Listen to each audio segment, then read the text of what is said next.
बातमी राजकीय आहे। पडळकरांना जरा आवरा। विरोधकांचीच काय तर जवळपास महाराष्ट्राचीच ही मागणी होती, कारण भाजप आमदार गोपीचंद पडळकर गेल्या काही दिवसांपासून तोंडाला येईल ते बरळतायत। पडळकरांनी राष्ट्रवादीचे नेते जयंत पाटील यांच्यावर अत्यंत खालच्या पातळीवर टीका केली आहे। अखेर पडळकरांची तक्रार करण्यासाठी शरद पवारांना मुख्यमंत्री फडणवीसांना फोन करावा लागला। त्यानंतर मुख्यमंत्र्यांनी सुद्धा पडळकर यांना फोन केला। पाहूयात मुख्यमंत्र्यांनी पडळकरांना कसं झापलंय आणि त्यावर पडळकरांचं काय म्हणणं आहे। शरद पवारांचा फडणवीसांना फोन। गोपीचंद पडळकर यांच्याशी मी बोललेलो आहे, त्यांनाही मी सांगितलेलं आहे आणि मला शरद पवारांचा फोन आला होता। शरद पवार आणि देवेंद्र फडणवीस हे महाराष्ट्रातले जाणते नेते। दोघे एकमेकांवर टीकाही करतात, पण जेव्हा काहीतरी मोठं घडतं त्यावेळी हे दोन्ही नेते एकमेकांना फोन करतात। शरद पवारांनी मुख्यमंत्री देवेंद्र फडणवीसांना फोन केलाय आणि त्याला कारण ठरलंय भाजप आमदार गोपीचंद पडळकर यांनी केलेली बेताल आणि अश्लाघ्य बडबड। सांगलीतल्या एका कंत्राटदाराच्या आत्महत्येप्रकरणी जयंत पाटलांनी आपल्याला गोवण्याचा प्रयत्न केला असा पडळकरांचा आरोप आहे। त्याबद्दल जतमध्ये बोलताना पडळकरांचा तोल सुटला आणि त्यांनी राष्ट्रवादीचे नेते जयंत पाटलांवर अत्यंत खालच्या भाषेत टीका केली। नेमके कशामुळे पडळकर चिडले आणि जयंत पाटलांवर किती वाईट बोलले हे त्यांच्याच भाषेत ऐका। अरे जयंत पाटला, तुझ्यासारखा भिकारी अवलाद गोपीचंद पडळकरची नाही। माझ्या ती धमक आहे कार्यक्रम करायची। तुझ्यासारखी ती अवलाद नाही। तू राजाराम पाटलांना काढलेली अवलाद मला अजिबात वाटत नाही। काहीतरी गडबड असणार आहे। गोपीचंद पडळकर यांची धनगर नेते म्हणून ओळख आहे, पण त्याहीपेक्षा अलीकडच्या काळात बेताल बडबड करणारे ही त्यांची ओळख महाराष्ट्राला होते। महाराष्ट्राला एक राजकीय संस्कृती आहे, त्याच्या सगळ्या मर्यादा ओलांडणारा हा नेता। काही महिन्यांपूर्वी पडळकरांनी पवार कुटुंबियांवरही कॉकटेल कुटुंब म्हणत अत्यंत हीन दर्जाची टीका केली होती। संकष्टीचा दिवस असतो तेव्हाही उपवास धरायची, तेव्हाही घरामध्ये मटण आणायचे, एकादशीच्या दिवशी चिकन आणायचे। म्हणजे इथं आता मला मोर्चामध्ये कळलं की एका गटाची लोक त्या मोर्चात पुढं पुढं पुढं पाहतायत। ते घर पण तसंच आहे। ते घर एका दिवशी दगडू सेठ गणपतीच्या तिकडं मटण खाऊन जातात। तुम्हाला सगळ्यांना माहित आहे ते घर कोण आहे।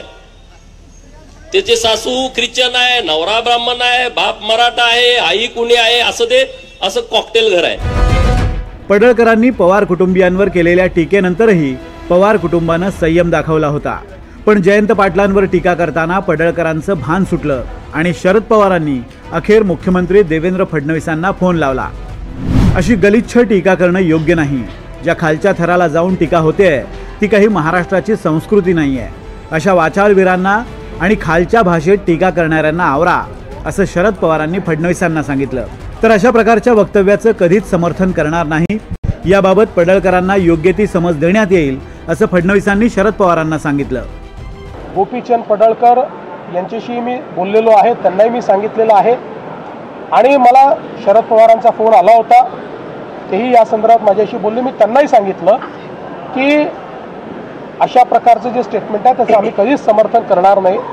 गोपीचंद पडळकर हे एक तरुण नेते आहेत, अतिशय ॲग्रेसिव्ह नेते आहेत आणि अनेक वेळा ॲग्रेशन दाखवत असताना आपल्या बोलण्याचा नेमका काय अर्थ निघेल हे ते लक्षात घेत नाहीत आणि म्हणून मी त्यांना हे सांगितलेलं आहे की हे लक्षात घेऊनच आपण ॲग्रेशन ठेवलं पाहिजे।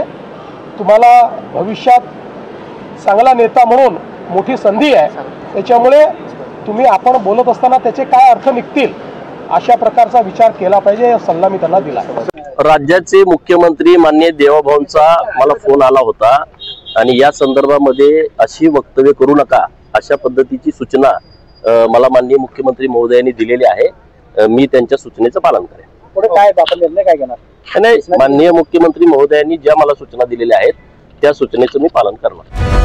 गोपीचंद पडळकरांनी केलेल्या या गलिच्छ टीकेवर जयंत पाटील काय बोलणार याकडे सर्वांचं लक्ष लागलं होतं, पण जयंत पाटलांनी यावर न बोलता निघून जाणं पसंत केलं।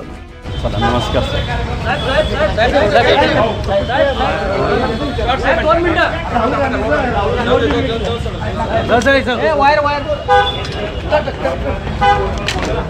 मला वाटतं हा प्रश्न किंवा हे स्टेटमेंटवर काय म्हणणं आहे हे मला विचारायच्या ऐवजी मी हे माननीय मुख्यमंत्र्यांना विचारलं पाहिजे, कारण का माननीय मुख्यमंत्र्यांनी तो सुसंस्कृतपणा दाखवला आहे. त्याबद्दल मी माननीय मुख्यमंत्र्यांचे जाहीर आभार मानते. पण त्यांच्या टीममधल्या लोकांनी कसं वागायचं, आता त्याची अकाउंटेबिलिटी माननीय मुख्यमंत्र्यांनाच ह्याचं उत्तर असेल. पण हे जे काय झालं हे दुर्दैवी झालं आणि कुठल्याच म्हणजे आमच्याही बाजूनी किंवा त्यांच्याही बाजूनी कोणीच अशी स्टेटमेंट कधीच करू नये ह्या मताची मी आणि खूप महाराष्ट्राचं नुकसान ह्याच्यामध्ये होतं. पडळकरांनी जयंत पाटलांसारख्या ज्येष्ठ आणि संयमी नेत्यावर पातळी सोडून टीका केल्यानंतर सांगलीमध्ये रोष आहे. पडळकरांच्या वक्तव्याचा निषेध करत जत आणि इस्लामपूरमध्ये मोर्चे काढण्यात आले. त्यामध्ये पुन्हा एकदा पडळकरांना मंगळसूत्र चोर म्हणत डिवचण्यात आलंय.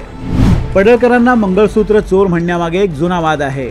जिल्हा परिषदेच्या निवडणुकीदरम्यान गटातटाच्या भांडणातून आरोप झाले होते. त्यानंतर एका लग्न समारंभात पडळकर आणि कार्यकर्त्यांची विरोधी गटाची धक्काबुक्की झाली. त्यात काही महिलांनाही धक्के बसले आणि त्यानंतर मंगळसूत्र चोरीचा आरोप पडळकरांवर करण्यात आला. पडळकरांच्या कार्यकर्त्यांनी विधिमंडळ अधिवेशनात राडा केला होता. पडळकरांचा शरद पवारांवर विशेष राग आहे.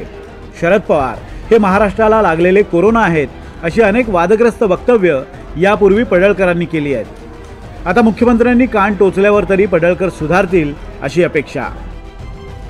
शरद सातपुतेसह ब्युरो रिपोर्ट, NDTV मराठी.